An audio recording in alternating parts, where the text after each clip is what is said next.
Petite capsule en aparté, si certains d'entre vous souhaitent concevoir des débris minéraux à distribuer ensuite sur la surface de leur terrain, il y a plusieurs possibilités qui s'offrent à vous dans Maya, dont une relativement simple qui est celle de passer par le petit outil SolidShader. SolidShader permet justement de fragmenter de manière un petit peu aléatoire des surfaces simples pour arriver à créer en apparence des tessons d'objets, des débris d'objets. Si vous ne faites pas suffisamment attention, ces objets qui sont souvent dupliqués à plusieurs dizaines d'exemplaires arrivent à tromper finalement la vigilance de l'observateur, et donc il faut être très rapide pour se rendre compte que finalement ces objets sont identiques. Comme ils sont brisés de manière aléatoire, mais qu'en plus ils sont pivotés ou légèrement agrandis les uns par rapport aux autres, ou positionnés différemment les uns par rapport aux autres, si l'image est habillée d'autres objets qui seraient présents dans la scène, votre cerveau n'aura pas forcément le temps de les isoler visuellement pour arriver à les identifier. Si vous regardez plus longtemps l'image, vous allez vous rendre compte que par exemple ici, j'ai plusieurs fois le même objet, par exemple ici et là, ce sont les mêmes. Mais si à un moment donné vous avez plusieurs fragments légèrement différents et qu'en plus dans ce document 3D ou dans ce rendu il y a d'autres objets qui sont présents, votre cerveau n'aura pas le temps de les identifier. Et donc c'est pour ça qu'il ne faut pas avoir peur d'utiliser ce genre de technique. Je vais donc vous montrer rapidement comment ça peut fonctionner. Alors, pour créer des tessons ou pour créer des petits cailloux qui pourraient servir de gravier, vous avez déjà une méthode que vous connaissez qui serait celle simplement de partir d'un cube que vous déformez légèrement et en rajoutant un maillage simple, vous allez pouvoir faire évoluer ce cube vers un objet de plus en plus irrégulier, avec quelques ajouts d'arêtes en multicut ou quelques extrusions locales pour obtenir des volumes positifs ou des volumes négatifs à la surface de l'objet principal. Et petit à petit ainsi créer, en jouant notamment avec les hard edge ou les soft edge, arriver à créer quelques petits cailloux qui pourraient servir de gravier ou de fragments de cailloux à distribuer sur la zone. Cette technique-là, vous devez normalement déjà la maîtriser à ce niveau-ci, puisque en quelques polygones, vous êtes capable à ce moment-là de produire des objets simples. Vous remarquez qu'ici, on est rarement au-delà de la quarantaine de polygones pour l'objet. Si je prends par exemple celui-ci qui est le plus complexe de ceux qui sont en gris, si je comptabilise son nombre de faces, effectivement, le polycount m'indique effectivement que je n'ai que 40 polygones. Pour des débris, c'est suffisant, comme ils vont être distribués des centaines de fois, ça ne sert à rien d'avoir un débris à 300 ou 400 polygones, ce serait du gaspillage. Donc pensez-y, donc cette méthode-là, normalement, vous devez déjà la maîtriser. Et alors il y a l'autre méthode, dont je parlais en introduction, qui consiste à créer des débris de manière aléatoire, à partir là aussi d'un objet simple. Vous avez quelques exemples ici qui sont assez parlants. Donc un simple cube qui va être fragmenté par le SolidShader, et donc concevoir automatiquement différents fragments, différents tessons.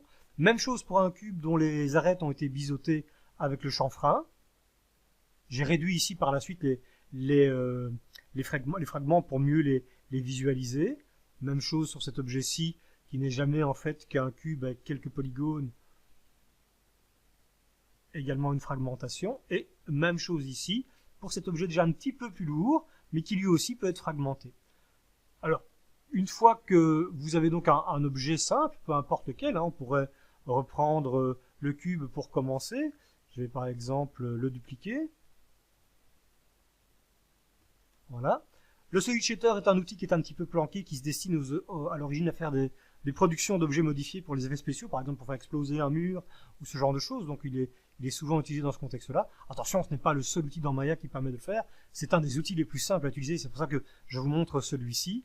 Et il rendra déjà normalement pas mal de services. Donc vous prenez votre objet, vous passez dans votre menu set FX, parce qu'en fait le SolidShader est dédié effectivement à une modélisation pour les effets spéciaux, ce n'est pas de la modélisation polygonale à proprement parler.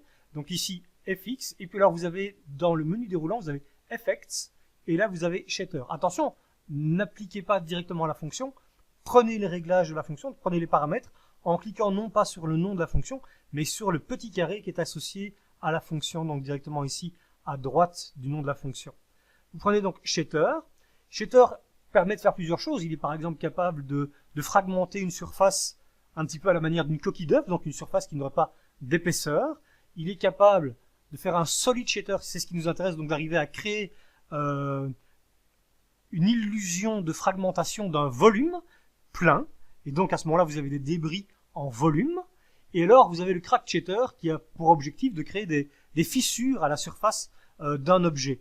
Par exemple, pour un effondrement de tremblement de terre ou ce genre de choses, de manière tout à fait basique. Ne cherchez pas à commencer à faire un earthquake avec un film à sensation avec ces outils-là. Ils vont vous rendre service, mais ce ne sont pas les outils les plus subtils ou les plus riches à ce niveau-là. Mais donc, on va rester sur quelque chose de simple.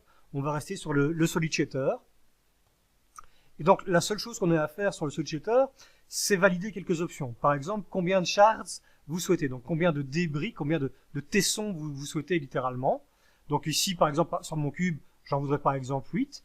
L'edge jagginess, c'est quoi? C'est en fait, quand les tessons sont créés, leur forme, est-ce que leurs bords sont forts en cisaille, ou fort droit, ou entre les deux, légèrement incurvés. Donc, plus vous allez augmenter l'edge jagginess, plus effectivement vous allez vous rapprocher de quelque chose dont la forme des segments des différents tessons seront très cisaillés.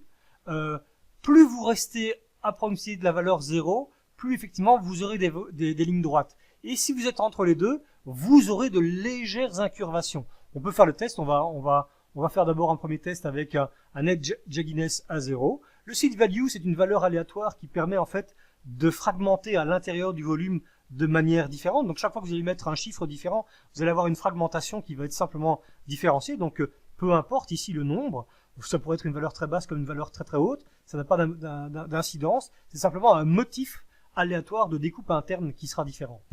Donc ici, si par exemple je mets, imaginons 200 par exemple, peu importe, je vous dis franchement, voilà, on va demander pas d'opération spécifique à la fin, puisqu'on va l'utiliser avant tout comme outil de modélisation. On va commencer à mettre de la dynamique pour que les objets réagissent entre eux et s'écartent simultanément les uns des autres avec de la gravité ou ce genre de choses. Ça n'est pas le but ici, donc on va laisser Shapes.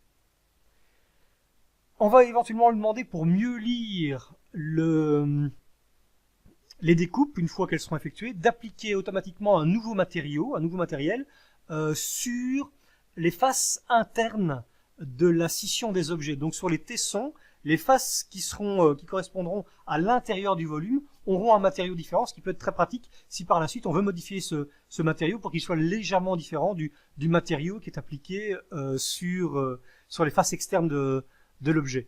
Donc ici, moi je vais laisser Apply Interior Material, et alors en ce qui concerne la surface d'origine, je lui demande simplement de l'effacer. Le reste, je ne touche pas. Donc je fais simplement ici un Create. Voilà. Et alors, vous remarquez qu'il crée automatiquement un groupe avec les différents tessons, les différents débris, les différents fragments. Et donc, si je clique sur les fragments, je suis à ce moment-là apte à les séparer visuellement, simplement en les déplaçant dans l'espace, par exemple. Vous voyez que dans ce cas-ci, les tessons sont très droits au niveau de leur découpe. Parce que justement, l'edge jagginess est à 0 pour le moment. Donc ici, si je reprends les objets et que je sépare visuellement, on voit que la structure est vraiment très coupée, tout à fait en ligne droite, en interne. Ok, donc vous comprenez bien que l'edge jagginess à 0, très anguleux. Reprenons la même chose et faisons à nouveau le test. Donc je duplique mon cube et je le mets un petit peu plus loin. Je vais refaire un solid shader dessus.